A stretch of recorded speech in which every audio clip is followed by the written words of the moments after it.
Hello, everyone. My name is Julianne Meyer. You are watching Own Your Wellness, and I'm excited. Today's special guest is a very talented man of many different talents. So without further ado, let me introduce you to John Bernatovicz. Welcome to the show. I'm so glad to have you here today. Julianne, thank you so much. It's such a pleasure to be here and to spend time with you and fellowship. I feel blessed that we were able to make the connection and excited to see what the next few moments of our lives, how they can impact others. I love that. What a beautiful way to say that. I've never had anybody greet me that way. So yay. I mentioned that you are a man of many different talents, but I would love for you to share a bit about yourself and your own wellness journey. Yeah, so the foundation for me is family first and foremost. I was blessed to have wonderful parents in my life who, for those of you that are watching and can see, obviously behind me, I have a really beautiful watercolor mural. My mom painted that, one of her many hundreds of watercolor paintings. And my parents blessed me with so many things. And fortunately for me, I was born into a family that had that loving foundation. I have 3 other siblings, 2 brothers and a sister. And then I started my own family 25 years ago. I have a wife, Emily, who's an awesome, spirited young lady who keeps me honest and keeps me young. And then I have 2 children. My son, Will, is 15, and my daughter's 13. And for me, my purpose has evolved over the years, as I'm sure many others that are listening or watching can also attest. When I was very young, I wanted to be a professional golfer. That was my aspiration. And then I went to college on a Division I scholarship and tried the golf thing at a high level and loved it, but knew it wasn't something I wanted to do for the rest of my life. And then my purpose shifted to convincing this really cute young lady that I loved to marry me. And that worked out eventually. It took her a while, but we got married and wanted to buy a house and then wanted to start a family. And then I wanted to start a business. And then now 25 years into that marriage and 25 plus years into my career, my wellness platform is how can I make an impact? How can I make a positive impact in people's lives in a way that is meaningful? And I learned that from my parents. They certainly were people that when I saw others interact with them, they wanted to be around them. They enjoyed their time. They felt a fellowship there that was positive and there was a great energy. And I just have learned that same thing. You only get this one chance on earth. I might as well make a difference if I can. And to me, I would love to make a positive impression. When people meet me, I want to make sure I'm not expecting them to remember me. I don't have that type of narcissism or ego with it. I just want them to say, oh, that was a cool exchange, or I appreciated that interaction, or he really seems to care. Those types of things really bring meaning to me. And I know in my life, when I put others first, my spirit, my well-being, my humanity is better than when I'm really selfish or trying to put myself first. Mm-hmm. That tends to not really get me as far as I want to. So my real passion and purpose is to make an impact and to be a difference in people's lives. I love that. I've run into this, especially with a lot of entrepreneurs where, they're chasing after the almighty dollar. And it's like, you can make money doing a million different things, but ultimately it's not fulfilling. But the idea of putting people first and being of service is such a wonderful way to show up in the world. Because like you said, we only have one shot. My parents, my mom passed away when I was a kid, but my dad married this wonderful woman when I was really young, and they've been it's going to be their 40th anniversary on June 25th. So, and that's the day I'm getting married, by the way. So, why not a special day? But my point of sharing that is that my grandfather, I don't care about the step business, but he was one of those people that everybody just wanted to be around. So I know what you mean when you said you saw your parents like that. So I think it's wonderful that, you model that behavior because you saw it. Well, I think about it too, in the everyday interactions you have and the people that leave an impression on you. Who are they? How are they, mm-hmm. How are they treating you? What are they doing? Typically for me, it's maybe a slightly bigger personality, one that stands out, maybe someone that can connect with people through jokes or being funny or their intelligence or their position on things. But at the end of the day, it's about how you make people feel. How are mm-hmm. you making people feel? And that to me has a lot to do with the person's well-being and their wellness. their spirit in that regard of how the people that are surrounding them every single day, every single week, every single month, are they adding to their spirit in a positive way and touching their soul in a way that makes a difference, or are they dragging them down? Are they being a detractor? Are they being a downer in some regards? And all of us have people in our lives that do both. And I gravitate more to ones that lift me up and bring me spirit, and the ones that don't, I navigate through that as kindly as I can. At the same time, probably don't invest as much time, energy, and effort into those relationships. Exactly, because we pick up the energy of other people all the time too. So it's kind of like, who do you, I mean, I'm not saying that nobody's allowed to have a bad mood or a bad day or be down or anything like that, but there's a difference between a bad attitude and having a bad day. Yeah, No, no doubt. And I think one of those things in that vein is having grace and understanding that people are, again, in my particular case, very blessed to come from loving parents and a loving family. I know everyone isn't as fortunate as I am, and there's a foundation there that exists that sometimes they that's what they know and that's who they are. Or in some cases, ones have a bad day, or they had a really bad experience at work, or somebody mistreated them.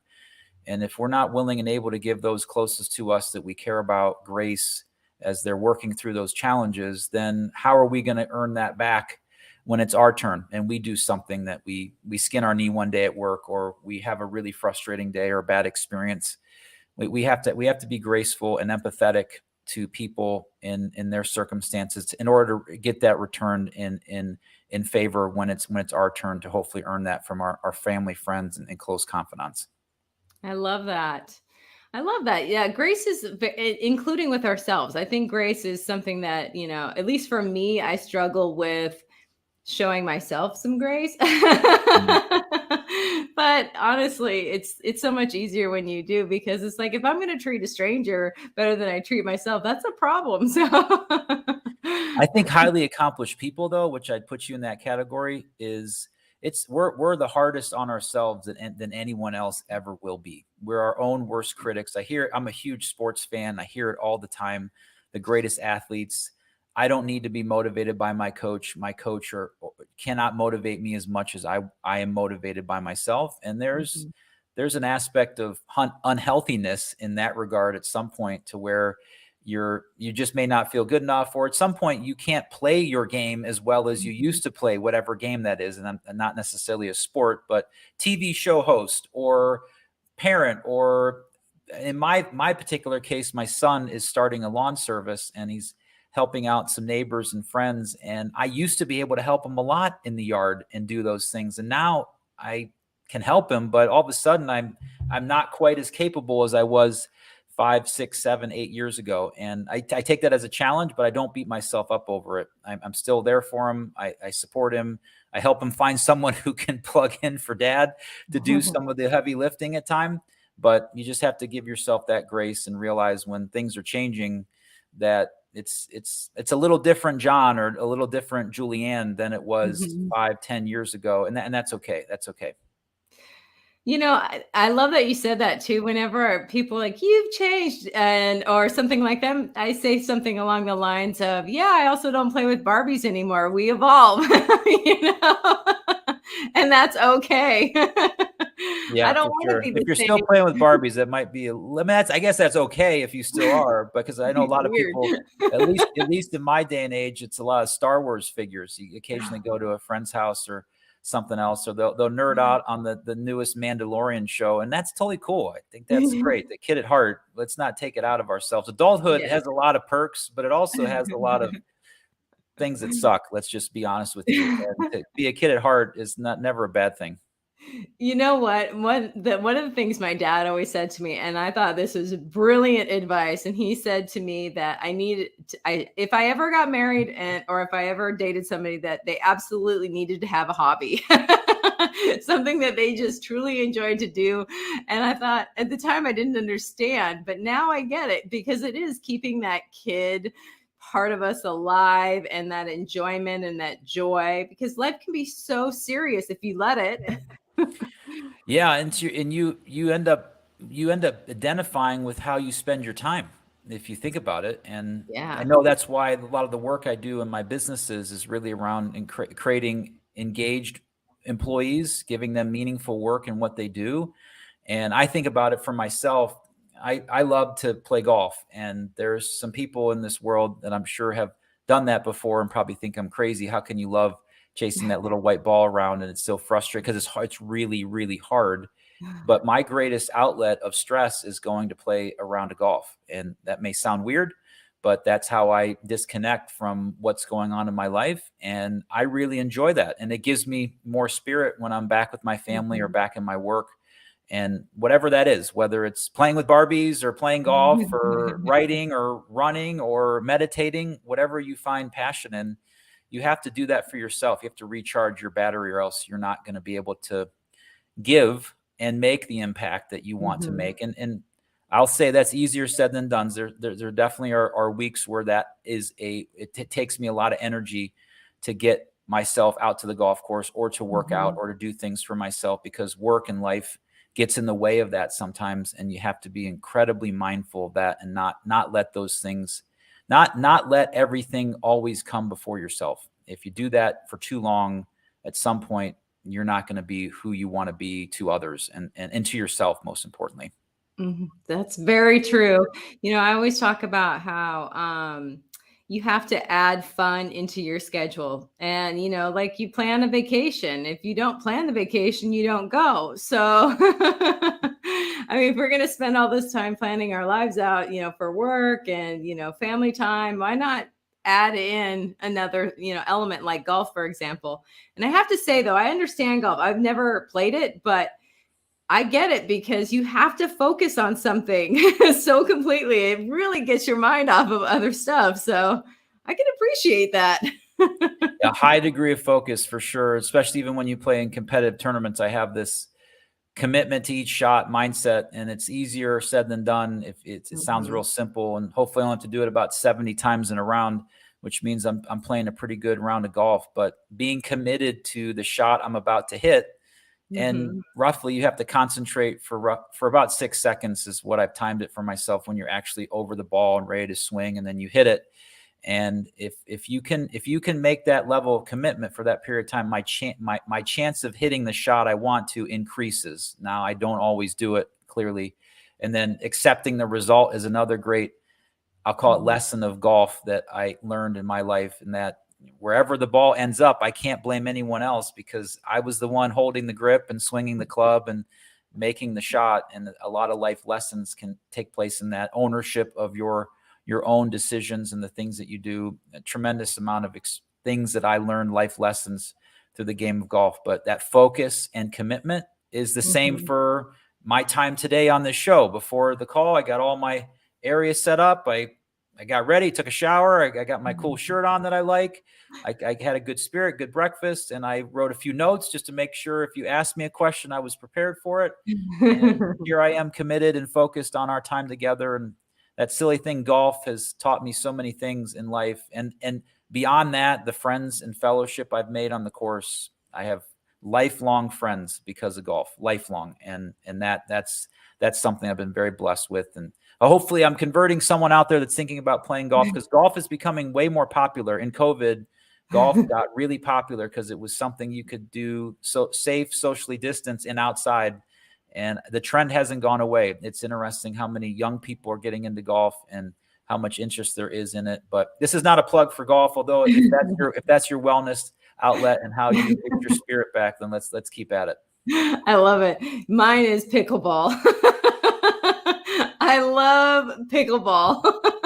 Now, did you play tennis before, Julianne, that got you into pickleball, or you just got thrown right into playing pickleball? Yep, just got thrown right in. A bunch of colleagues were playing, and I went to support them, and then they wanted me to play, and I despised it, because I was playing with super competitive people, and I was just beginning, and they were further along. But then I found some people that were more at my level, and so I could get better without them getting mad at me. So it became really fun. That's awesome. Good for you. Yeah. No, I love that word too, fellowship, because there's something about it that is so much more I don't know, has more of a weight to it. It's bigger than friends. And, it just, I don't know, it sounds more encompassing. I love that word. I just, because it's something special. It adds something to what you're talking about. So I wanted to acknowledge that. I'm a little bit of a wordsmith, so I love when people use words that I don't hear all of the time. So that's pretty awesome. And I really appreciate you sharing the golf lessons, because like you said, just that focus, being present wherever you are. We're so busy thinking about our next move, what we have next, what's coming up, and we're not actually in the moment of what we're experiencing. It's like, this is your life right now. Do you really want to get to the end of it and realize you didn't pay attention? And that's by far one of my biggest personal challenges, honestly, is I'm easily distracted. I can't have a short attention span. I am never get complacent. I always am looking for something to do a little different, better, more. It's kind of it's a good thing and a bad thing, I would say, for sure. And the unique part about golf is I realize that if I am not all in, my game is going to be off. And I'm challenged by that with my kids primarily, and engaging with them and my family when I'm home, because I work from home, and I have for the last almost 20 years, well before the pandemic. And turning off work, which is only a few steps away, and this doggone phone that follows you everywhere you go, it's an incredible distraction, and it takes a lot of concentration for me. And primarily the best way for me to do is just to turn it off and put it in another room. But it always finds its way back in my palm. And just trying to stay present is a constant challenge for me. I'm open for any suggestions anybody has in that regard. I'm all yours. What's fascinating is I used to work in addiction recovery, and these people are coming into rehab for cocaine, meth, heroin, alcohol, all these major addictions that are life-threatening. And they have to turn in their cell phone for a minimum of 30 days. Let me tell you, they can deal with the heroin withdrawals, but heaven forbid they should be without their phone. Wow. It is fascinating how it's like you could literally see the physical discomfort from not having a phone in their hand. It's the craziest thing to witness. So I bet. I bet. I mean, you know what it's like when you lose your phone, you can't find it. You misplace it for 30 seconds. The next thing you feel like you lost your kid in the department store. Yes. A strange overreaction to, where's my phone? Yes. Oh, that's so funny. Well, one more thing real quick, and then we do need to go to a commercial, but I just wanted to share with you, my fiance always says to me, if I ever write a book, it should be called, "Have you seen my phone?" or "Do you know where my phone is?" Because I leave it everywhere in the house. And it's always on silent. He goes, "Well, you want me to call it?" I'm like, "No, it's on silent." It's not going to help. I have 3 strategic places in my house that if I leave my phone, that's where I leave it. There's 2 chargers and then one other place in our family room. And if I lose my phone, it's more often than not in a place that I left. Now, if I leave it somewhere that's not one of those 3 places, then I'm finding my iPhone app really quick and pinging that number and having it beep annoyingly until I can find it. And then I'm like, thank you so much. You're back in my life. I love that. That's so funny. Everyone watching can completely relate to that. Yes. All right. Well, we do need to go to a commercial break, so we're going to be back in just a moment. For those of you who are watching us live, thank you so much for being here today. As I mentioned, it is time for commercials. When we come back, we're going to talk a little bit about, what John does for business, for work, and hopefully inspire people with their own jobs and careers, because he's got some gems. So I am excited to share that when we come back. Time for commercials.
Welcome back, everyone. If you're just joining us now, I'm Julianne Meyer, and today's special guest is John Bernatovicz. Welcome back to the show. Yay, Julianne. Thank you so much. Excited Yes. to be here. Oh, I can hear me a little feedback. All right. I think we're better now.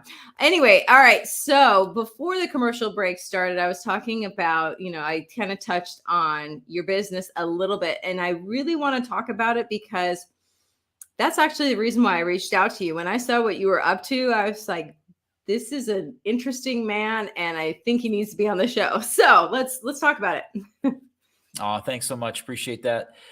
Well, my journey into my professional career, after I decided I didn't want to be a professional golfer, I got into sales and worked for a large publicly traded company called ADP, doing outsourced HR, payroll support and services.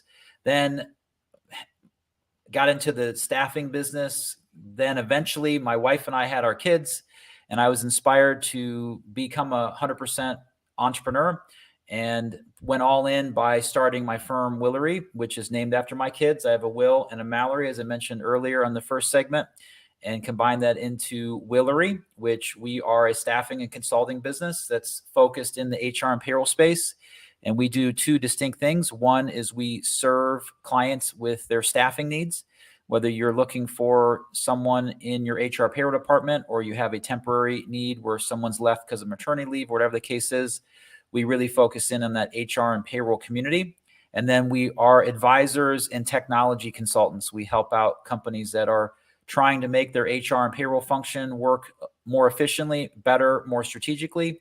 And then we have a really unique niche in the technology space. There's a 1,000 of HR technology softwares and platforms out there. And we have a niche in serving clients on how to best implement those, optimize them, stabilize them, transform your business through that HR technology. And I feel very fortunate in that business. I have been able to develop a very strong culture within our firm at the foundation of our core values and our purpose of empowering people. And we've been very intentional around our community support. So I really believe in taking care of your people first. It will then drive business results for your organization. And then we then collectively, the business and our employees, can do good things in the community. And we've aligned with a charity, a nonprofit organization in Northeast Ohio called Youth Opportunities Unlimited, shortened YOU. And they create economically self-sufficient youths in our community to enter the workforce so much more prepared. They offer programs through a local high school. At the same time, they provide work internships to those students at very large to small businesses and helping them become prepared as young adults. And super excited to be a part of their organization and our support. And at the end of the day, it's about having a purpose in your business, finding great people that believe in that, can live by those core values, and then deliver great products and services to your clients. In our case, it's staffing and consulting. And I love that because those are things that people desperately need. And it can be such a hassle to find somebody who's quality or somebody that's going to fit. And, to have somebody like you be able to assist with the things that, like for me, I would not find that at all. That's not in my wheelhouse. So if I could outsource something like that to you, I would be so grateful because you also care about the people. It's not just a matter of like throwing bodies into places. So, and then of course the technology aspect of things as well. That's amazing. So, and how long have you been doing that? We'll be celebrating our 13th anniversary here in October of 2023. It's pretty exciting. I started in 2010, and we've been 100% virtual from the day that I started the firm. And so when COVID came around and we had that unique disruption into not only our lives but our work lives, we were positioned very well to continue our business. And we've been blessed and fortunate to have a great reputation in our community, that HR and payroll community. At the same time, we have a lot of support because we hire and have been able to attract people that want to work from home. They want to work for a purpose-driven company. They want to work for a small business that cares and delivers great service. And all that has added up to consistent growth for our firm. And I really applaud my employees first and foremost, And then obviously those in the community, our clients and the candidates and the consultants that we work with that deliver the work for our customers. That community that we've developed has really been easier, I would say, by having that foundation of how we're going to treat people well, what our core values are, what our purpose is. Those are all centric to who we are and what we do every day. Oh, I love that. And I know that you recently wrote a book. So I would love for you to share a little bit about what that is, because that is an amazing feat itself. So yeah, I did. And we're excited by mid-May, at the very least, by the SHRM conference, SHRM, Society for Human Resource Management. It's the largest association of HR professionals in the world, nearly 330,000 members.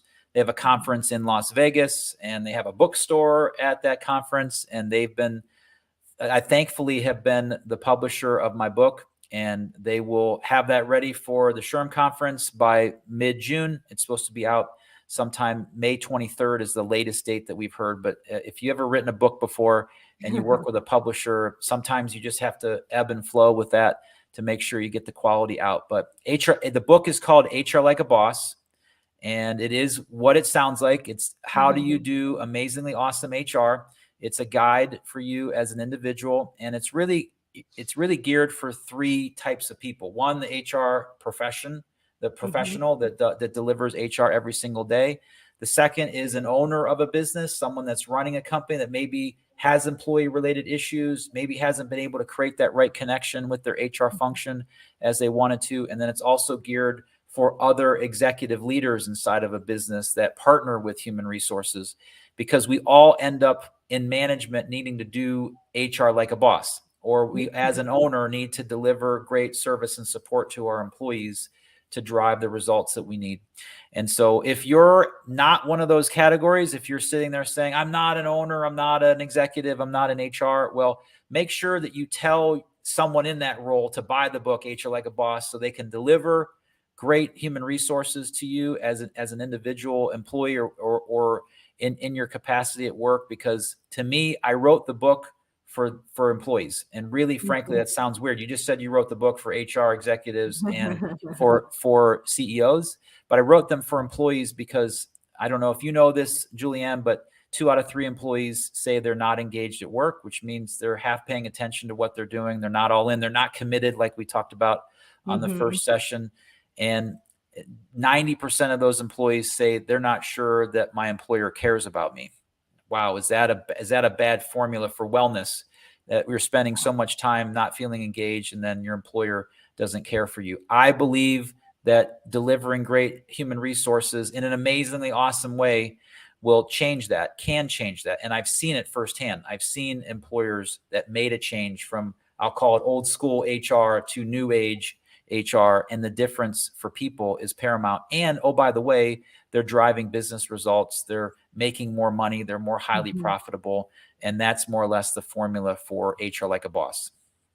I love that. And, anybody who it's kind of like coaching. You don't know what, like, if you only know what coaching is and if it works, if you don't get what you want from it. So it's kind of like HR, where if you, don't have a good experience and you've never had one, you don't even realize that can create or break a really good company. I know for me, I've experienced both, and HR is so important because, even things like, putting in for vacation time and stuff, and like being ignored and not actually getting the time off. And I've already bought my plane tickets, things. It's like, in the world.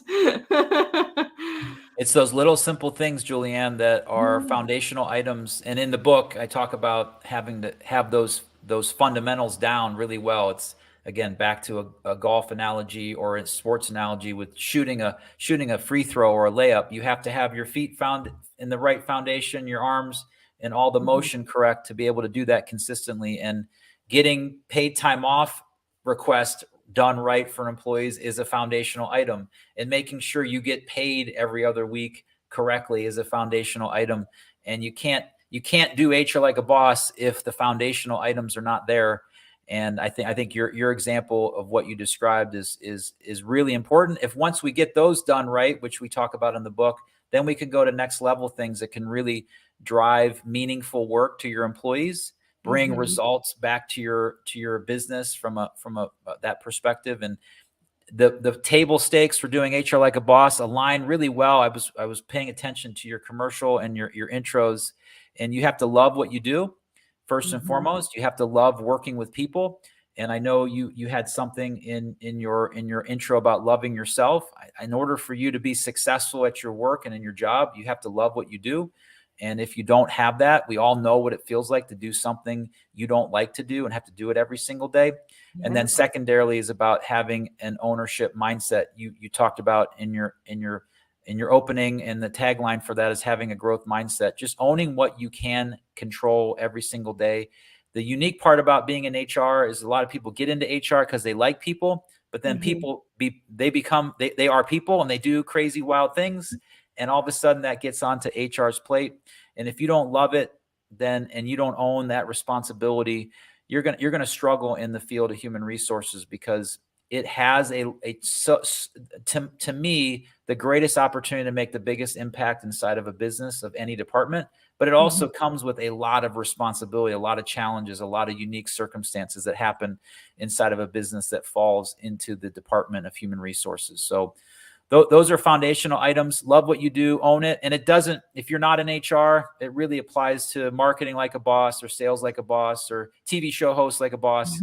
I'm assuming, Julianne, if you didn't love this and you didn't own what you're doing every single day, you couldn't be as great at what you do. And it's a foundational item. Table stakes is what we call it in the book. Exactly. And I love that, because that's such a good point too, because I just remember the last time I worked for somebody else, and towards the end of that, I stayed too long at the party. I mean, I was over the job, and it was all human, interaction and everything else. And it got to the point where, I didn't want to wake up in the morning, and it's like, because I had to go to work. I mean, who wants to live their life like that? So I like this idea of making the workplace as smooth as possible, and actually seeing your employees, and actually hearing them. But like you said too, people are people. That means love them no matter what, not just when they're doing what you want them to do. Yeah, and HR gets the privilege of dealing with that at times, and that's again part of the reason why you have to love it. And to your point, I know a lot of people have what I call the Sunday night blues. It's, oh, the weekend's over, I got to go back to work. Well, in some cases, the Sunday night blues turn into the Monday night blues, and the Tuesday night blues, and the Wednesday night blues. And every single day, like you said, you have a hard time getting out of bed. And in my opinion, again, I don't know where that employer was, and I'm not knocking on the HR person that was in that role at the time, but in my opinion, they probably could have identified that with you a lot sooner. They understood your well-being and your mindset. You weren't in the right place to deliver your work, and as a result, you probably didn't do as good of a job as you were capable of. And the lack of engagement, I heard recently, cost the worldwide economy $7 trillion. Yes, with a T, not a B. That's a significant amount of money that's lost by every single employer across the entire globe, because people aren't engaged at work. And HR can get at that. They can make a difference in it. They can do something about it. And it takes time to change that. There's no doubt about it. But with the right foundation and the right skills and the amazingly awesome mindset that we describe in HR Like a Boss, you can definitely make that type of difference.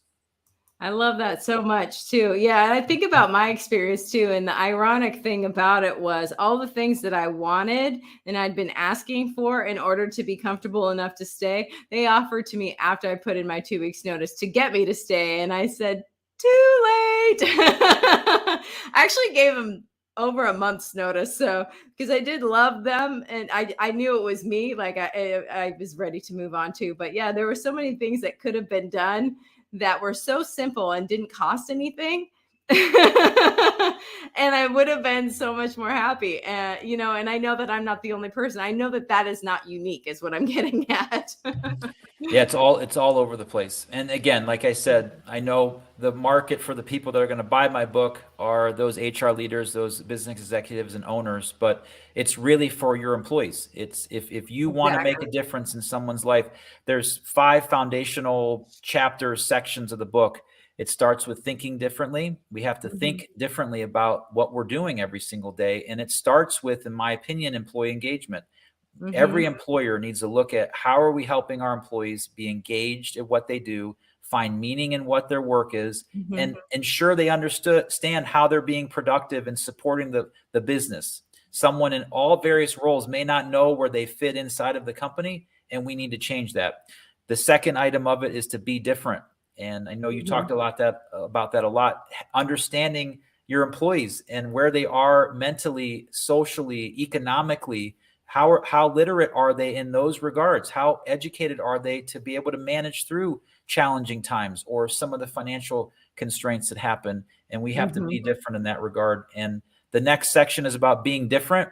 And the biggest area for me in this is about acquiring and developing great talent that fits your organization. All too often, we may hire people because we need someone to start and we need a body and, oh, it'll work out, it'll be fine. And then the next thing we know, they're leaving, they're disgruntled, and all of a sudden we took a step back. The fourth item is taking action, and taking action to me has a lot to do with your leadership team and your managers. Make sure that you as an HR leader are taking action to support your leaders to become really effective at what they do, because when they don't, you get people like Julianne at her prior employer that was really disgruntled, struggled, and challenged. And I'm assuming if she had an effective manager, we probably could have worked that out and figured that out. And last but not least is the fifth section is make an impact. Let's make a difference in our employees and our organization's lives. And by doing that, we'll do good in our community. And we use that every single day at Willory by empowering people. And our difference maker is through that YOU partnership. And it resonates with our employees. They talk with their feet, which means they come back to work every single day. And your employees may be talking with their feet by leaving you every single day and not coming back to work, or having the Sunday, Monday, Tuesday, Wednesday, Thursday, Friday night blues because of their job. And that to me is a sad state of affairs. That is not the way I want to live my life. I can't imagine anybody else does. And I wrote the book HR Like a Boss for that reason. I love that. I love that so much. All right. We do need to go to one more commercial break. So we're going to be back in just a minute. And I said hello to everybody who's watching us live. Now's the time to say hello to everybody who's watching us on demand. Thank you so much for being here. When we come back from commercial, we're going to talk a little bit more about the ownership of things, and also supporting other people. I really want to touch about his son and starting his own business so young, because I think that there's some life lessons in that for the rest of us adults. So we'll be back in just a minute.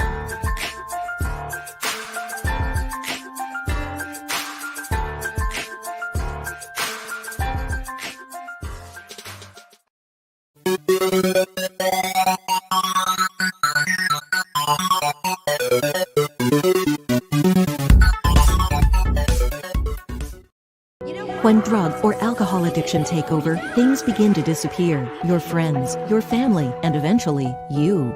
Recommended by Dr. Phil, New Method Wellness can help get your life back with individualized treatment plans for dual diagnosis clients. New Method Wellness provides the most highly credentialed treatment in a safe and welcome environment. Call New Method Wellness for your free consultation and ask about our national accreditations. Together, we can put the pieces back together. Welcome to E360 TV, the live streaming and on-demand destination for influential voices and enlightened audiences. We offer trending, grassroots, and purpose-driven content across a diverse range of interests. E360 TV is more than just watching programs. We offer the ability to interact with live shows connecting audiences to real, authentic influencers and storytellers while streaming to millions of devices.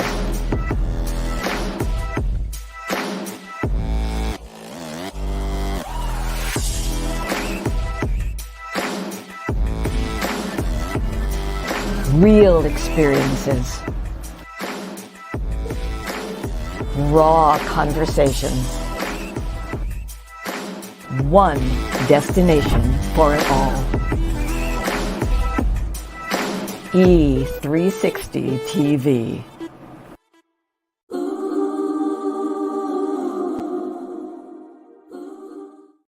Welcome back, everyone. I'm Julianne Meyer. You're watching Own Your Wellness, and today's special guest is John Bernatovicz. Welcome back. All right. So during the commercial break, I was thinking about your son and the fact that, you're helping him with his business and that he has his own little business. Talk about an entrepreneur in the making. He already is one. And the thing that I just want to acknowledge, first of all, that you are a very good father. I don't even know everything that you do, but even the little tiny bits and pieces that have come out in this short conversation, you're an amazing father. So I want to acknowledge that.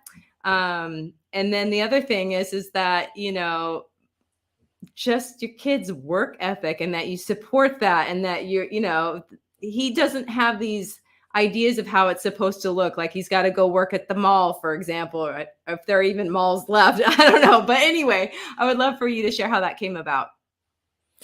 Yeah, it's a really touching story. And I really appreciate what you said. That means a lot to me. It's at the end of the day, most important thing that you do is raise, at least as a parent, is raising your children and the impact it can have on you. As we all know, we're a child of someone, and the impact that your parents have in your lives is, in a lot of cases, incredibly profound. And story for my son, Will. And I will also say my daughter, Mallory, she also has a business as well. My son gets a little bit more accolade about it because he got his name in the paper and his business is a little bit bigger and people resonate to it. But she's an artist, and she sells various art that she wants to have. An art gallery by Mallory. That's her name. I think that's pretty catchy, but we're working on it. But my son, he actually always loved anything motorized from the day he was able to move. He would play with trucks and loved engines and riding in cars. And he learned how to ride a bike at a very young age. And he used to always follow me around when I mowed my yard with that little cool, if you remember, that little mower that popped when it rolled. It was really neat. And he had the biggest smile on his face, and he would sit on my lap when I rode and drove on the tractor and stuff like that. And we luckily had a very loving and caring neighbor right next door to us. And something happened with her mower one day and it didn't work, or I don't remember, her lawn service, or her son decided, I don't want to mow our yard anymore. There was something going on at their house. And she had this very small strip of grass. It was, if you mowed it with a traditional mower, it would take you probably 10 minutes to mow. And she asked my son, Will, to mow her yard. And his eyes lit up. And I went over there with him to mow it the first time. And he was, talk about like a boss. He was mowing that grass like a boss, so proud. And he did it really well. And she gave him, I don't remember what it was, $10 or $15. And you might as well give him $1 million. And he kept going back week after week after week. Well, as the story goes, probably week 10, middle of the summer, as little kids will, they get sick. And my son got sick and he wasn't able to mow the yard. And my wife looked at me and says, you have to go over and mow the neighbor's yard. I'm like, oh my God, I can't mow the neighbor's yard. So, well, if you don't do it, then Will might lose him as a client. So here I go, taking the lawnmower out, and I'm mowing the yard back and forth. And at that time, I had a lawn service to mow our yard. Ironically, our grass was much bigger than my son, at the time, my 8 or 9 year old son could handle. And sure enough, as I'm mowing my neighbor's yard, here shows up my lawn service to mow my yard. And it was just one of those moments where, as a parent, you think, I'll pretty much do anything for my kids. And that was the moment from that point forward. And so at my son's 10th birthday, my wife and I bought him a ride-on mower, which we've given him many gifts over the years from us and from during Christmas and birthdays and Easter holidays and whatnot. He lost it. He started bawling, crying. It was as if he had met his college or high school age idol. I mean, imagine if you met your favorite movie star or rock star or sports star.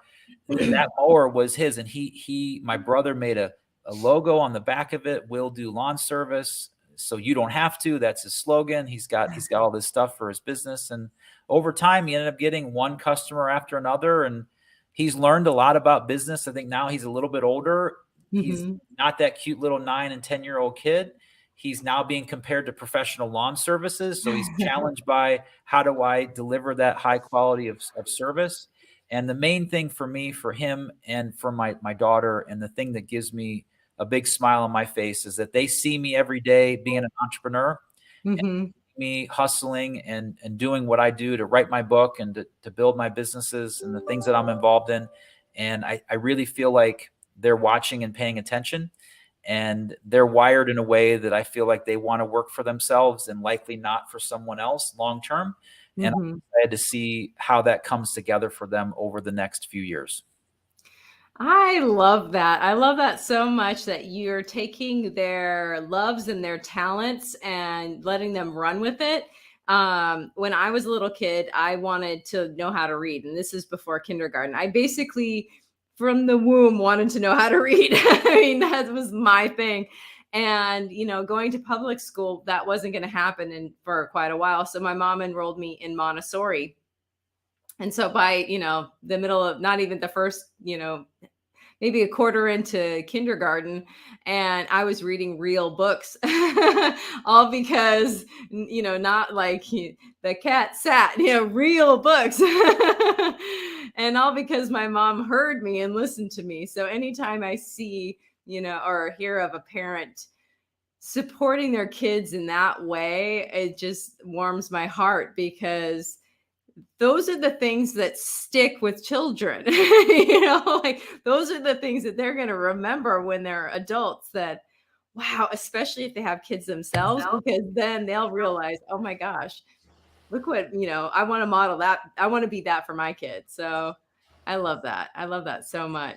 He's learned so much, my son and daughter, frankly, in that just hard work pays off. You have to be able to communicate to people. And for young people, that's hard these days. I see with all of my kids' friends, it's more difficult for them to communicate with adults and have that confidence and comfort. And he's also challenged with business things. What do I charge? And how do I compete against a professional lawn service? And what is my differentiator? And we've had many conversations with that. He's getting an education on it for sure, and one that I think will help him in his career long term. Whether or not he ends up doing this, he keeps telling us that he does want to do this. And frankly, to your point, Julianne, one of the things I'm most proud of him for is that he's not a traditional student, and that studying and reading like what you loved is not easy for him.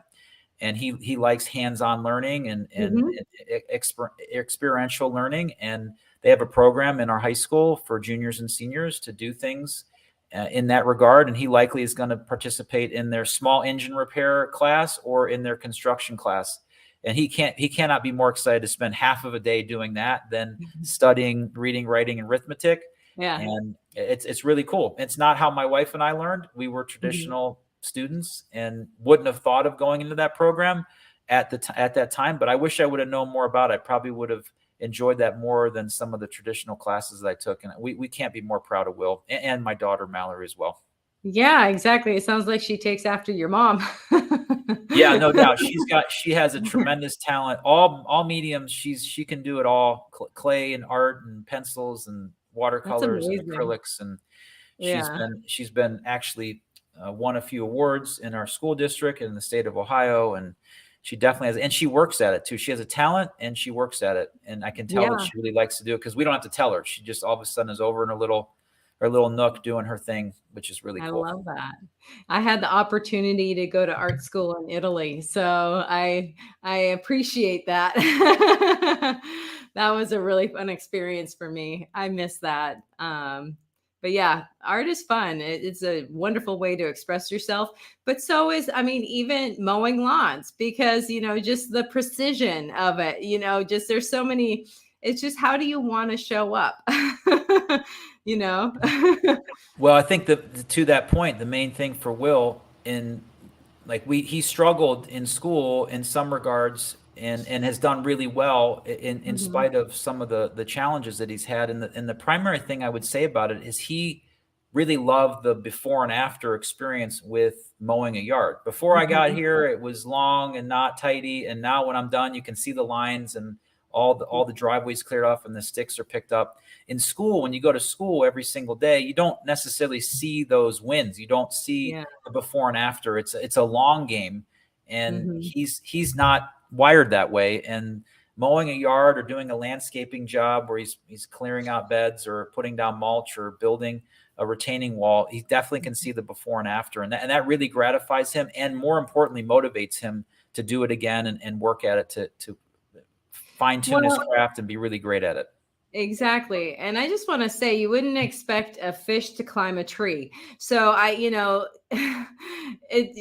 think a lot of people think that success or how they live their life has to look a certain way that doesn't really work with who they are. And so I appreciate that he's, already owning who he is and leaning into it, because that's what's going to make him an amazing adult as well. So yeah, I love that. I hope so. And that's the plan. Well, we are basically out of time. So I just wanted to say, have you mentioned your book one more time for us? Oh, you're awesome. It's HR Like a Boss. It'll be published by Sherm Books. It'll be available through Amazon and every other platform you can buy a book.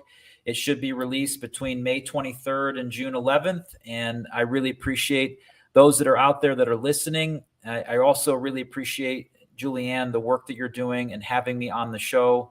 I'm all about supporting those and having fellowship with Now I'll Call You a Friend, because we spent all this time together and we'll continue to support one another in that particular regard. But I really appreciate the opportunity that you gave me, and I hope it did okay for you and the audience. Oh, 100%. Thank you so much for being here today. And I know your book is going to be extremely successful. It is needed. So thank you so much. And everyone who's watching us, thank you for being here today. Enjoy the rest of your week, and we will see you again very soon.